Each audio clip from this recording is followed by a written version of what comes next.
Let me start by reviewing the problem that we were considering last week. We were raising a difficulty for the personality theory of personal identity, according to which the key to being the same person is having the very same ongoing, evolving personality. And the difficulty was basically the problem of duplication.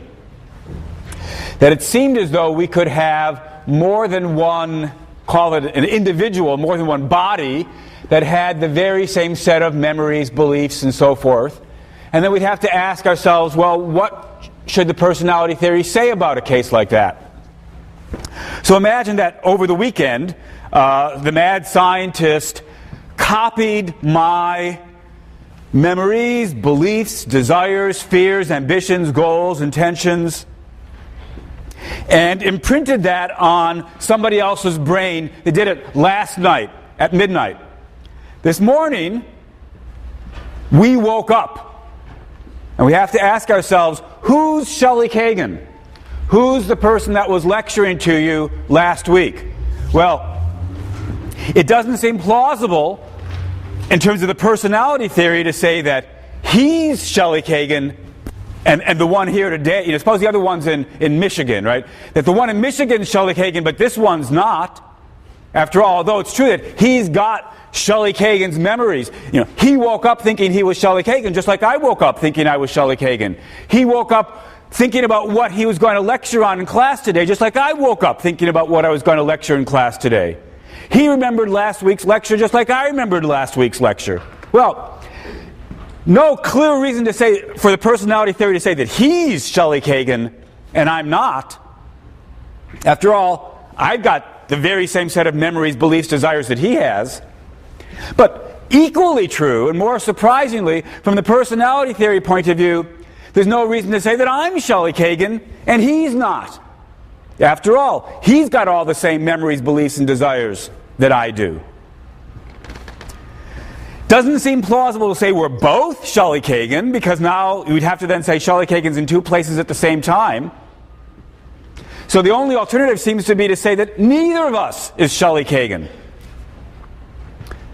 But if neither of us is Shelley Kagan, then the simple original personality theory was false. Because according to that theory, having the personality is what it took to be Shelley Kagan. We both have it, yet neither of us is Shelley Kagan. Personality theory must be false. So we revised the personality theory to say the secret to personal identity is having the same personality, provided that there's no branching, provided there's no splitting, provided there's only one best competitor, not two equally good candidates. Given the no branching view, the no branching rule, we can say, in the ordinary case, look, there really wasn't anybody imprinted with my memories and desires in Michigan. I'm the only one around in the earth right now with Shelley Kagan's memories and desires. Since there's no competitor and I've got the personality, I'm Shelley Kagan. I'm the very same person that was here lecturing to you last week.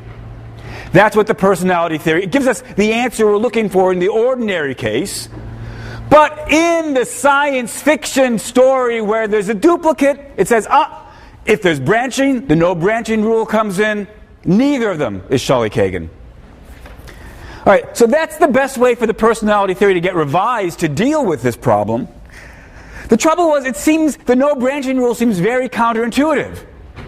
So think about it. Here, right now I'm standing in front of you saying I'm Shelley Kagan, the guy who was lecturing to you last week.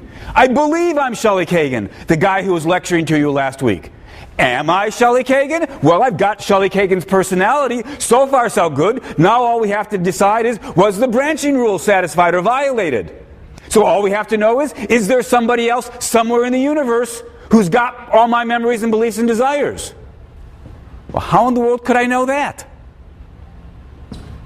Whether this person talking to you right now, is Shelley Kagan depends on whether there's some duplicate with all my memories in Michigan or not.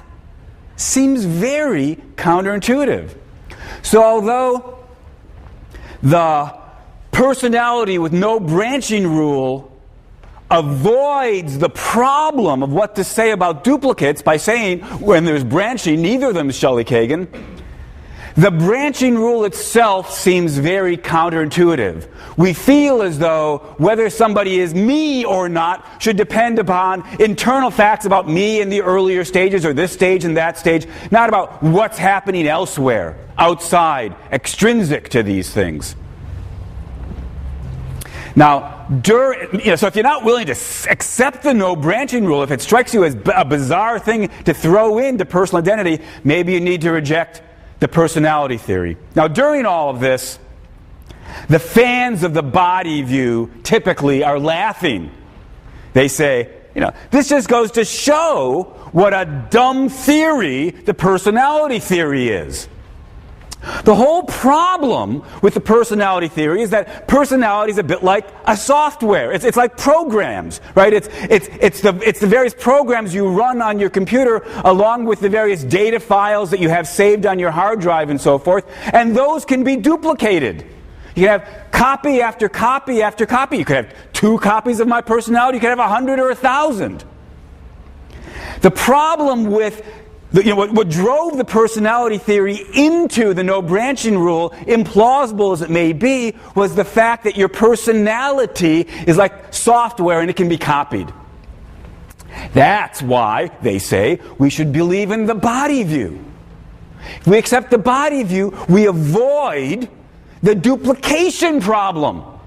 Because unlike software, which can be literally copied, as many as you want, identical, the body can't split.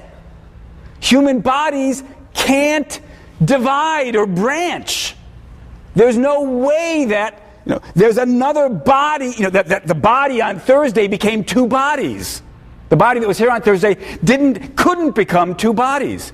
So we avoid all the problem. That's at least the kind of claim that fans of the body view often make in the face of this difficulty for the personality theory.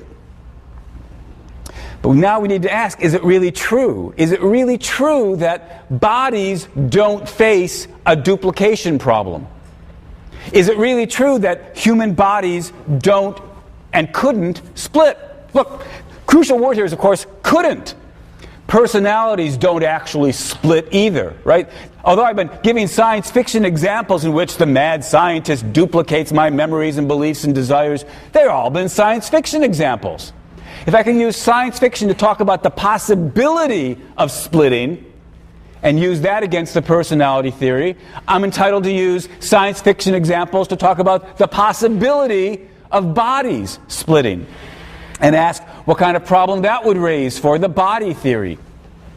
Now, we are familiar with some low-level examples of bodies splitting. Amoebas split. Right? You've got a single amoeba, it's going along at a certain point. Let's draw our amoeba splitting, right? You've got an amoeba split going along. At a certain point, starts to look like that. And it looks like that. And then boom, you've got, it splits.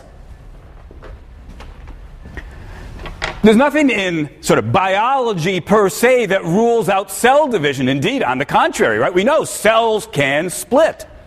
Now, human bodies, unlike amoebas, don't do that. But maybe there's nothing in biology that rules out the possibility. Suppose we open up the Yale Daily tomorrow and we see that the Yale Center for Amoebic Studies has made this tremendous breakthrough and has discovered how to, through the right kind of injection or whatever, cause a human body to replicate and split in an amoeba-like fashion.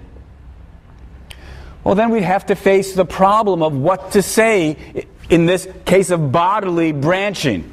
Well, instead of pursuing that example, let me give you a slightly different example that's been discussed a fair bit in the philosophical literature. This is actually a case that one of the students in the class asked about, I think it was last week, if it wasn't even earlier, and I said, great question, let's come back to it. So here at long last, I'm making good on my promissory note. I'm going to come back to the example that was raised before. You'll recall that when we talked about the body view, I said the best version of the body view doesn't require the entire body to be the same body, but the brain. Follow the brain. And indeed, it doesn't seem as though we have to require the entire brain, just enough of the brain, however much that turns out, to house personality, memories, and so forth. And then I said, suppose it was possible that one hemisphere of your brain is enough, that there's enough redundancy in the brain, so that even if your right hemisphere got destroyed, your left hemisphere, you still have all the same memories, desires, beliefs, good enough. So now we worry about the following case. So I gave you a bunch of examples, right, where there are brains being transplanted into torsos of others. So suppose, gruesome as it was, this weekend I'm in some horrible accident, and my torso gets destroyed, and they keep my brain on life support, oxygenating it just long enough to do some radical surgery into some spare torsos. Where did the torsos come from? Well, you had some living people, but they had very rare brain diseases, and their brains suddenly liquefied. So now we've got some spare torsos. All right, so here we've got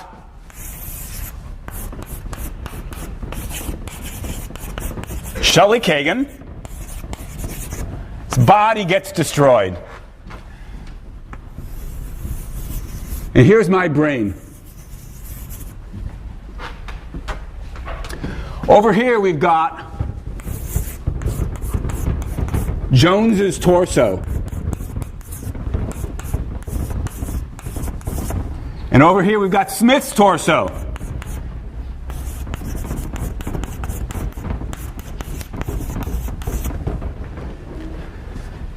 Suppose we take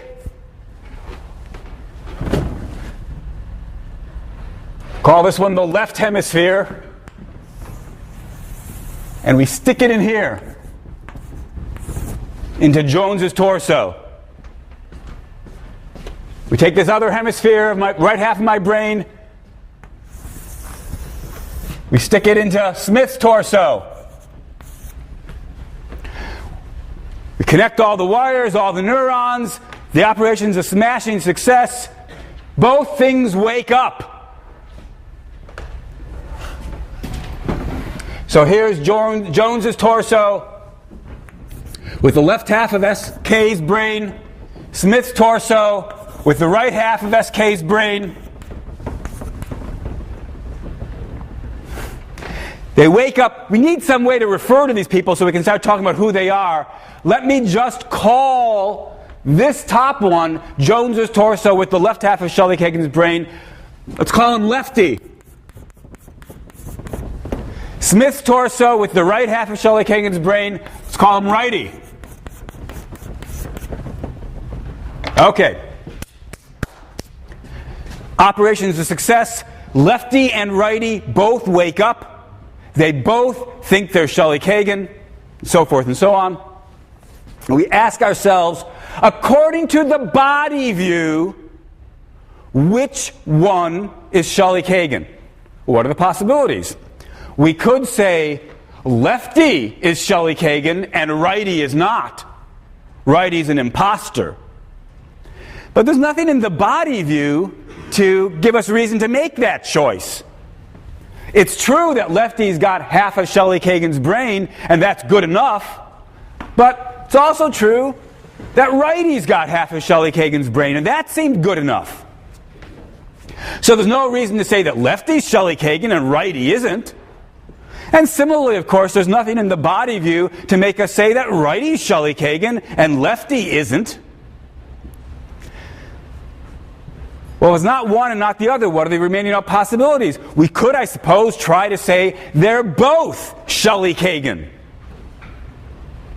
And so Shelley Kagan continues, that is to say his body continues, that is to say his brain continues, that is to say enough of his brain continues, merrily on its way, except now in two places. And so from now on, Shelley Kagan, that single person, is in two different places at the same time.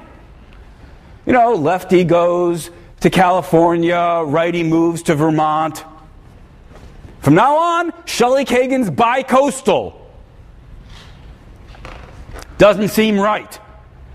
So what else can the body theory say? Well, the body theory could say neither of them are Shelley Kagan. Shelley Kagan died in that gruesome, horrible accident. Although it's true that we now have two people, lefty and righty, each of whom has half of Shelley Kagan's brain and all of Shelley Kagan's memories, for whatever that's worth, neither of them is Shelley Kagan. We could say that as well.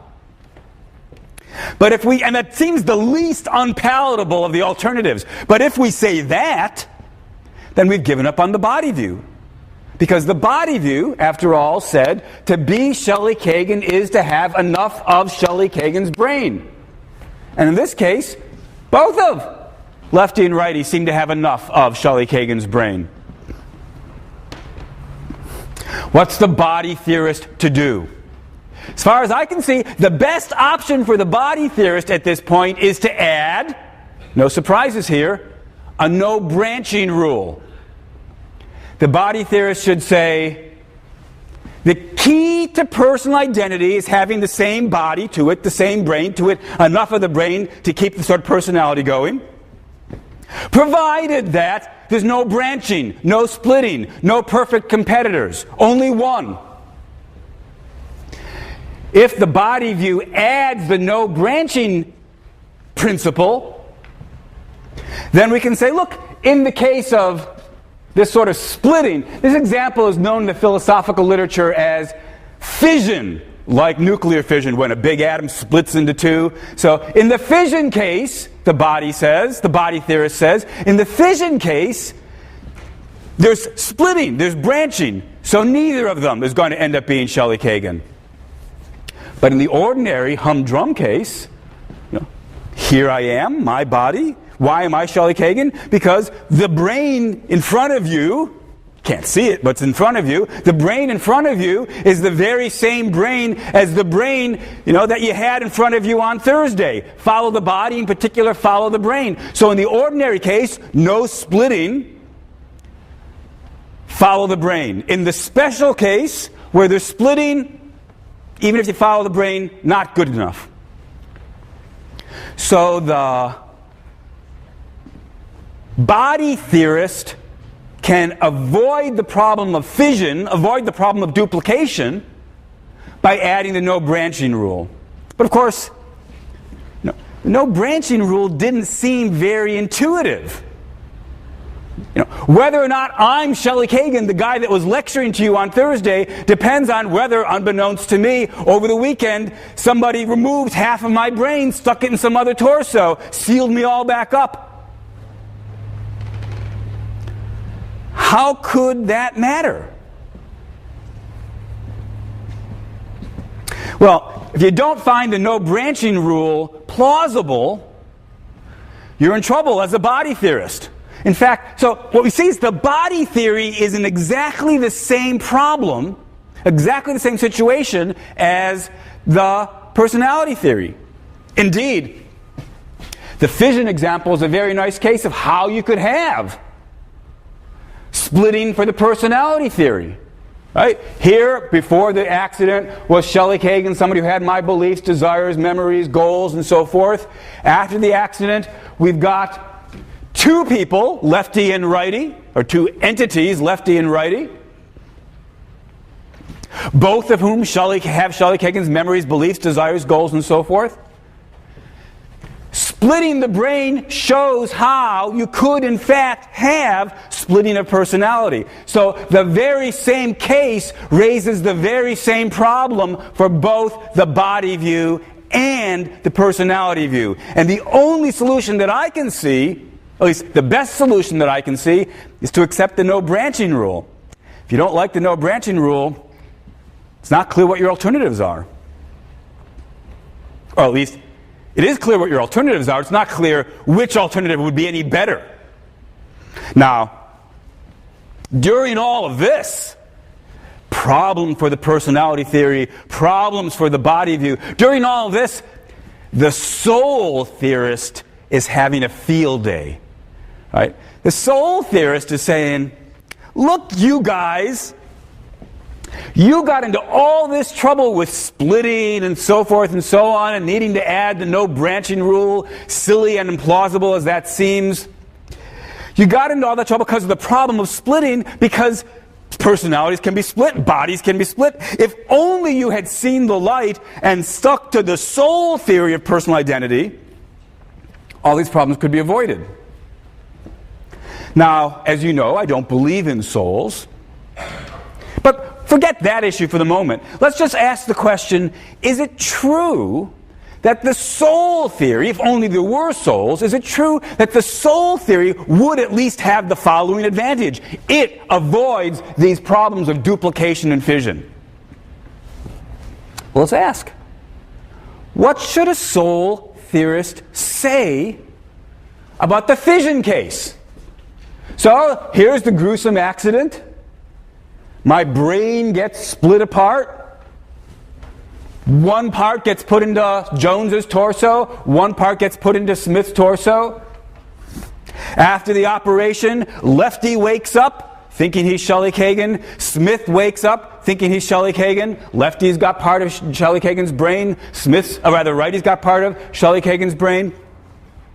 What should the soul theorist say about the case of fission? Well, again, remember, the soul theory says the key to being the same person is having the soul. You know, why am I the person that was lecturing to you on Thursday? Because it's the very same soul animating my body or what have you. So, what does the soul theorist say about the fission case? Not quite sure, because we have to turn to a metaphysical question that we've touched upon before. Namely, can souls split? I mean, after all, the problem that fission raises for the personality theory in a nutshell is that personalities can split, they can branch. The problem for the body view that fission raises in a nutshell is that bodies can split, they can branch. We need to ask about the metaphysics of the soul. Can souls split? And I don't know the answer to that, of course. So let's consider both possibilities. Possibility number one, souls, just like bodies, just like personalities, can split. Suppose that's what happened. So there was a single soul here, Shelley Kagan's soul, but in the middle of this gruesome accident followed by this amazing operation, Shelley Kagan's soul split. So there's one of the SK souls over here, and there's one of the SK souls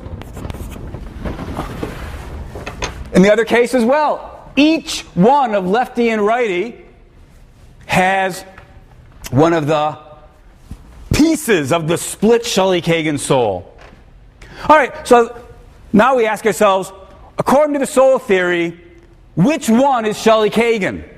Well, by this point, you can run through all the possibilities yourself, right? We could say, well, it's Lefty and not Righty.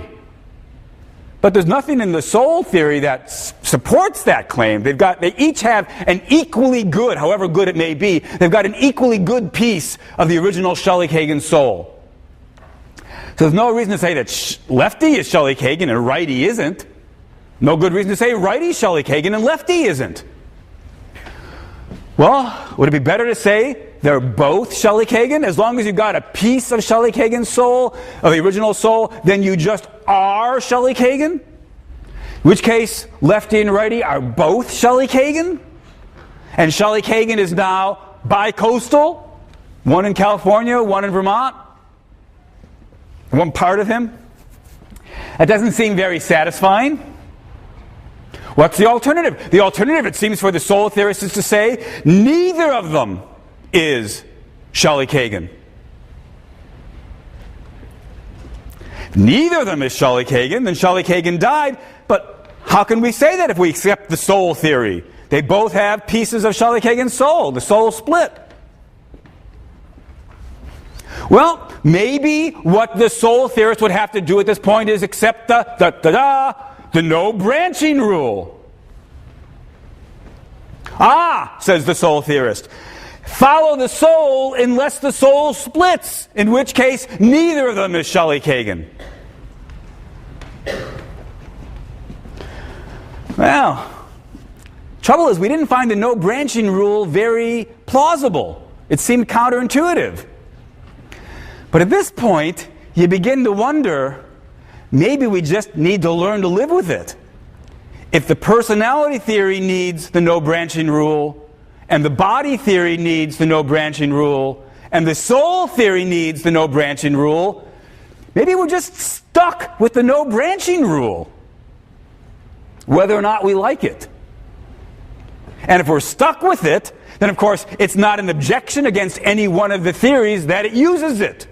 Well, this was all what we would say as soul theorists if we think souls can split, but we need to consider the possibility that souls can't split. Maybe the soul theorist has an alternative available to him that the other theories don't have. Suppose Shelley Kagan's soul cannot split. What does that mean? It means when my brain gets split, my soul is going to end up in lefty or in righty, but not in both. Soul can't split, can't end up with pieces of the soul or the remnants of the soul in both. The soul is a unified, simple thing. Now, I don't actually know whether it's true that simple things can't split. Metaphysically, I'm not sure whether that's a possibility or not. But let's just suppose, look, Plato argued the soul was simple. He didn't actually convince me of that, but suppose we thought souls are simple and we think simple things can't split. It would follow then that souls can't split. Suppose we accept all that metaphysics. Then the question is just, which one is Shelley Kagan? Well, it depends which one ended up with Shelley Kagan's soul. We can't say they both have a piece. One of them will have it, the other one won't. And you want to know which one's Shelley Kagan? The one that actually ends up with Shelley Kagan's soul. If lefty ends up with Shelley Kagan's soul, then lefty is Shelley Kagan and righty's an imposter. He thinks he's Shelley Kagan, but he's not, because he doesn't have Shelley Kagan's soul. Lefty has it. If righty's got Shelley Kagan's soul, then righty is Shelley Kagan, and lefty's the imposter. Now, looking at the situation from the outside, we might be unable to tell which one is really Shelley Kagan. Because we won't be able to tell, looking at it from the outside, which one really has Shelley Kagan's soul. Although it will be true, whichever one really does have Shelley Kagan's soul is Shelley Kagan, but we don't know which one that is. Interestingly, and somewhat more surprisingly, looking at it from the inside, we won't be able to tell either. Lefty will say, give me a break. Of course I'm Shelley Kagan. Of course I've got Shelley Kagan's soul. Of course I'm the one. But righty will also say, give me a break. Of course I'm Shelley Kagan. Of course I've got Shelley Kagan's soul. Of course I'm the one. If souls can't split, one of them is mistaken. But there's no way for them to know which one is the one that's deceived. Now, that may not be a problem that you're unwilling to swallow. Right? As we've seen, all the views here have their difficulties. Maybe that's the difficulty you're prepared to accept. What's the right answer in fission? It depends on who's got Shelley Kagan's soul. No way to tell, but still, that's the answer to the metaphysical question. Question. What if neither of them have their soul? Question was, what if neither of these have Shelley Kagan's soul? Then they're both imposters. That's a little bit like the case we worried about when we started thinking about the soul view, right? What if last night God destroyed my soul and put in a new soul? Then Shelley Kagan died. If Shelley Kagan's soul does not migrate to lefty or righty. Neither of them is Shelley Kagan, according to the soul theory. What happened to Shelley Kagan? Well, if the soul got destroyed, Shelley Kagan died. If the soul didn't get destroyed, maybe somebody else that we weren't even looking at is Shelley Kagan.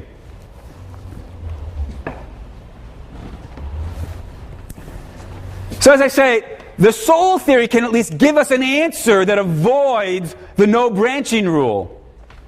If souls are simples and simples can't split, there's no possibility of having two things with the relevant soul. So we don't need to add in the sort of ad hoc fashion the no branching rule. That's an advantage for the soul theory. If only we believed in souls, it is an advantage. But I need to point out that there's another disadvantage that the fission case raises for the soul theory.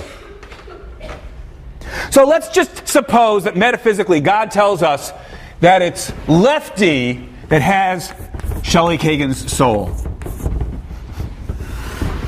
Then, of course, it's lefty that is Shelley Kagan. Righty is an imposter. Righty believes he's Shelley Kagan. He has all the memories of Shelley Kagan, all the desires of Shelley Kagan. But he's not Shelley Kagan because he doesn't have Shelley Kagan's soul. Lefty happens to have it. That's a nice answer to the problem of fission, but notice the problem it raises for the argument for believing in a soul in the first place.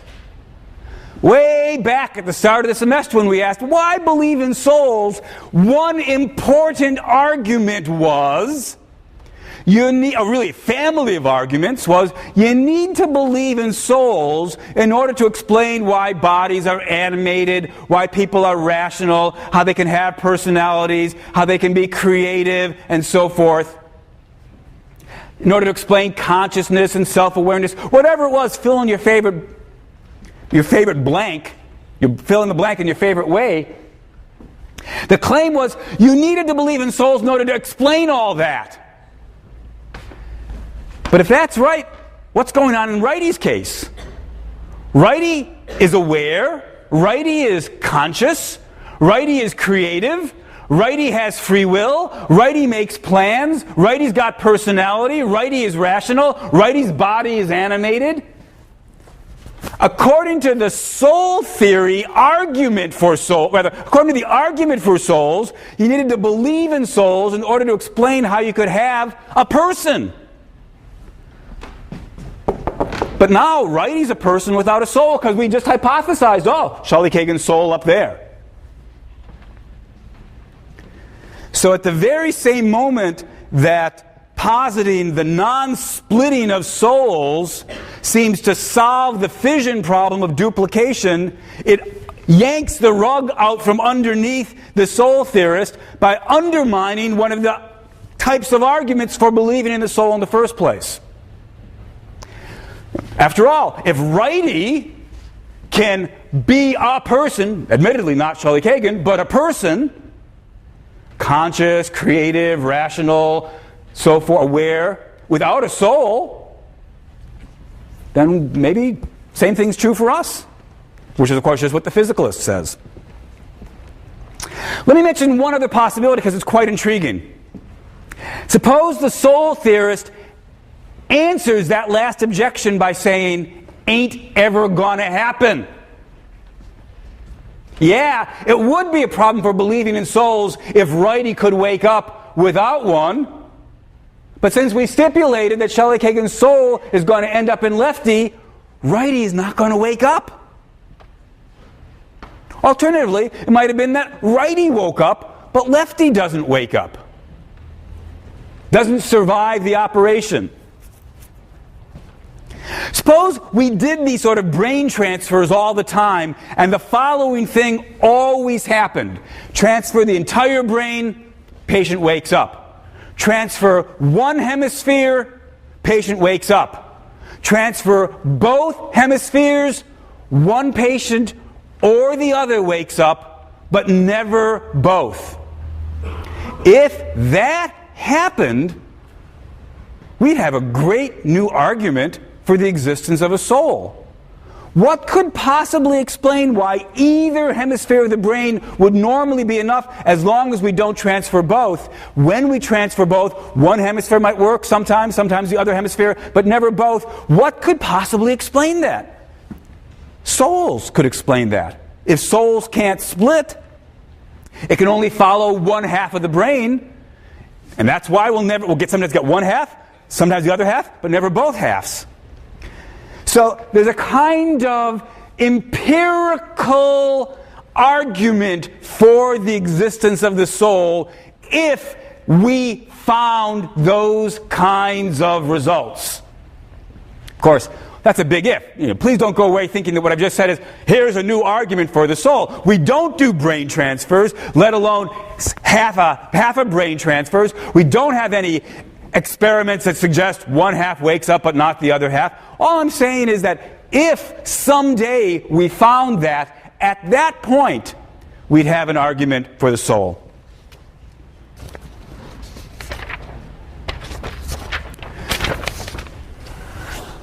Well, again, let me put away the soul theory again. I was exploring it because it's interesting to think about its implications, but since I don't believe in souls, I want to choose between the body view and the personality view. Both of them, as we saw, in the face of fission, needs to accept a no branching rule. If they're going to survive this, thinking about this case at all, we need to throw in a no branching rule. Whether or not you find the no branching rule hard to believe, if both views are stuck with it, well, then we're stuck with it. So let's try to choose between the personality theory with the no branching rule and the body theory with the no branching rule. Which of these should we accept? Which of these is the better theory of personal identity?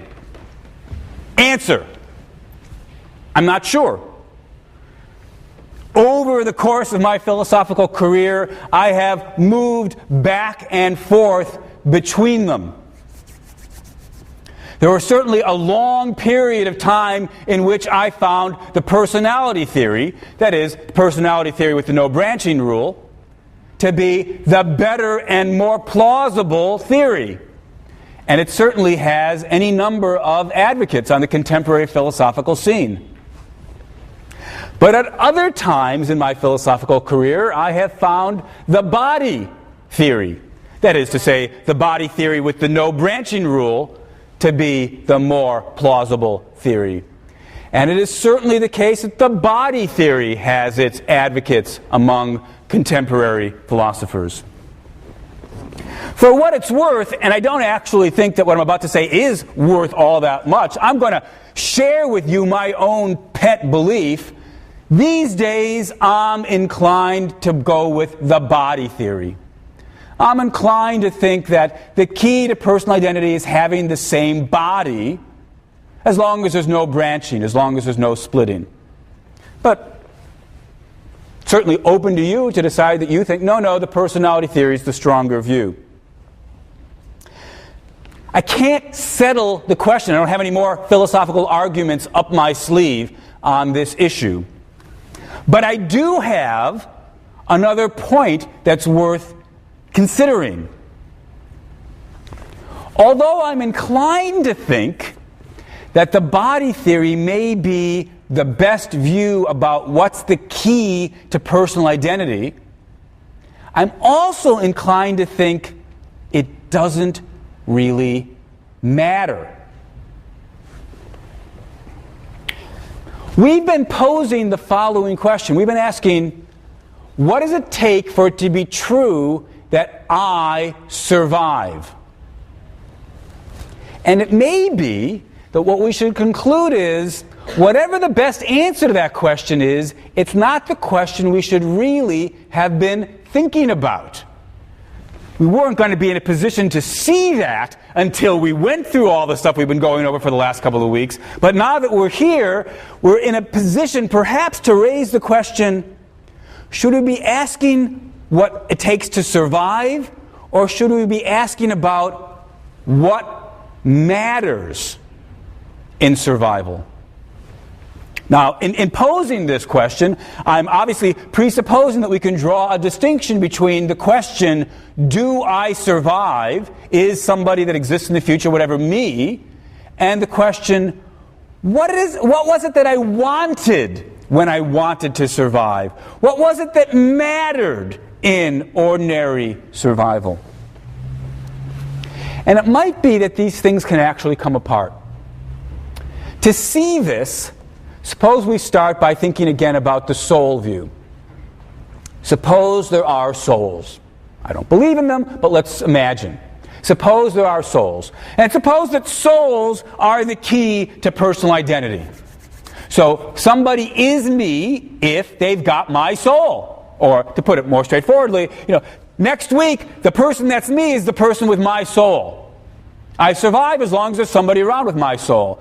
100 years from now, am I still around? Well, if my soul's still around, that's me. That's what the soul theory says. And suppose it's the truth. Now consider the following possibility. Suppose that people can be reincarnated. That is to say, at the death of their body, their soul takes over, animates, inhabits, gets connected to a new body that's being born. But unlike the kind of reincarnation cases that get talked about in popular culture and various religions, where, at least under the right circumstances, you can remember your prior lives, let's imagine that when the soul is reincarnated, it's scrubbed completely clean. No traces whatsoever of the earlier life.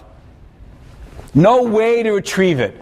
No karmic similarities of personality or anything. Just starts over like a blank slate. Like a blackboard that's been completely erased. We now have the very same blackboard, and now we start writing new things on it. All right. Imagine that that's the way reincarnation worked. So somebody asks you, will you still be around in 1,000 years? The answer is going to be yes, because my soul will be reincarnated. In 1,000 years, there'll be somebody that has the very same soul that's animating my body right now. Of course, that soul won't remember being Shelley Kagan, won't have any memories of its prior life. It won't be like Shelley Kagan in any way in terms of Shelley Kagan's desires or ambitions or goals or fears. It won't be that we can sort of see why that personality emerges through karmic cause and effect in any ways that are a function of what I was like in my life. It'll be Shelley Kagan, because it's Shelley Kagan's soul, but with no overlap of personality, memories, anything. Then I want to say, who cares?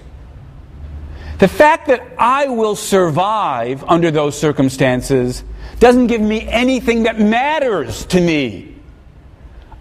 It's no comfort to me to be told I will survive, because after all, the soul is the key to personal identity. If there's no similar personality, no memories, no beliefs, no retrievable memories of past lives, then who cares that it's me? If you can feel the force of that thought, then you're seeing how the question, will I survive, can be separated out from the question, what matters? What do we care about? Bare survival of my soul, even though that is the key to personal identity, if it is, bare survival of my soul doesn't give me what I want. It's no more comforting or satisfying than if you said, you know this knuckle bone? After you die, we're going to do knuckle bone surgery and implant that knuckle bone in somebody else's body, and that knuckle bone is going to survive. And I say, oh, that's very interesting that knuckle bone will be around 100 or 1,000 years from now, but who cares? And if the knuckle bone theory of personal identity gets proposed, and somebody says, oh, yes, but you see, that person now with that knuckle bone will be you, because the key to personal identity is having the very same knuckle bone, I say, all right, so it's me. Who cares? Bare knuckle bone survival does not give me what matters. Now, the knucklebone theory of personal identity is a very stupid theory. In contrast, the soul theory of personal survival is not a stupid theory. But for all that, it doesn't give me what I want. When you think about the possibility of bare survival of the scrubbed, clean, erased soul, you see that survival wasn't really everything you wanted. What you wanted, at least what I want, I invite you to ask yourself whether you want the same thing. What I want is not just survival, but survival with the same personality. So even if the soul theory is the correct theory of personality, it's not enough to give me what matters. What matters isn't just survival, it's survival with the same personality. Let's consider the body view. Suppose that the body theory of personal identity is correct. And to be me, there's got to be somebody there that's got my body. Let's suppose the brain version of the theory is the best version. And so next year, there's going to be somebody that's got my brain. But let's imagine that the brain has been scrubbed clean. All memory traces have been completely erased. We're talking complete, irreversible amnesia. Complete, erasure of the brain's hard drive. No traces of desires and memories and intentions and beliefs to eventually be recovered if only we have the right surgery or procedure or psychotherapy or what have you. It's gone. Now, that thing that wakes up after this complete irreversible amnesia will no doubt eventually develop a personality, set of beliefs, memories. Nobody knows who it is, so they call it, they find it wandering on the streets, they call it John Doe. John Doe will eventually have a bunch of beliefs about how the world works, make some plans, get some memories. According to the body theory, that's me. And if the body theory is correct, well, by golly, it is me. And all I can say in response to that is, it's me, but who cares?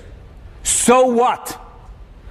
I'm not comforted by the thought that I will still be around 50 years from now if the thing that's me doesn't have my personality. Mere bodily survival isn't enough to give me what I want. I want more than mere bodily survival. I want to survive with the same personality. So even if the body theory of personal identity is the right theory, what I want to say in response to that is, so what? If the really crucial question is not do I survive, but do I have what I wanted when I wanted to survive, the answer is the body theory doesn't give it. I don't just want to survive, I want to survive with the same personality. Should we conclude, therefore, that the key to the important question, namely, what matters, the answer to that question, should we conclude, is same personality? That's the question we'll have to take up next time.